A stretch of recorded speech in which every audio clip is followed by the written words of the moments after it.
Arts council of Pakistan Karachi میں معروف مزدور رہنما عثمان بلوچ کی کتاب ہم اپنی کرنی کر گزرے کی تقریب رونمائی منعقد ہوئی۔ تقریب میں لیفٹ کی مختلف تنظیموں کے رہنماؤں، شعراء، انسانی حقوق کے کارکنان، سماجی ورکر اور صحافیوں اور مختلف شعبہ زندگی سے تعلق رکھنے والے افراد نے شرکت کی۔ مقررین نے عثمان بلوچ کی سیاسی و سماجی جدوجہد پر روشنی ڈالتے ہوئے کہا کہ انہوں نے مزدوروں، بلوچ عوام، لیاری سمیت ملک بھر کے محنت کشوں اور پسے ہوئے طبقات کے حقوق کے لیے طویل اور لازوال جدوجہد کی۔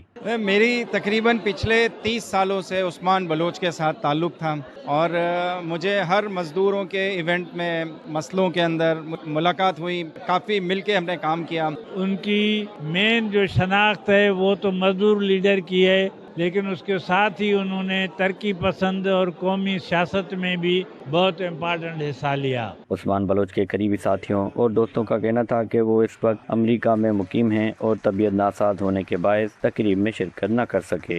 وہ سندھی میں شاہ لطیف کی ایک لائن ہے کہ جہاں جہاں دعویٰ دم تا پرت پوار سی، جب تک سانس موجود ہے تب تک اپنے لوگوں کے ساتھ جڑا ہوا ہوں، یہ اس کا وچن تھا اور اس نے نبھایا۔ ہم اپنی کرنی کر گزرے جو عنوان ہے کتاب کا، وہ اس کے ساتھ اس نے خوب جو ہے نا اپنا رشتہ نبھایا۔ عثمان بعد بھرے کنٹریبیوشن ہے، عثمان بعد بھرے اسکالر مردوں کا اتنا مسئلے کارے کا جوجا جستے منی کیا ہے کہ میں کاراں کا دیما گھبرا ای مرگش بنیادی مقصد اشین کہ آئیے کتاب دمرائی بیتا او مزدورانی واسطہ گپ تران بیتا پرچہ کے انچوش کے عثمان بلوچ جو ہستے آ وقت بھی ایک مزدور لیڈر ہیں، وہ آئیے مزدور واسطہ اسٹرگل کو تا۔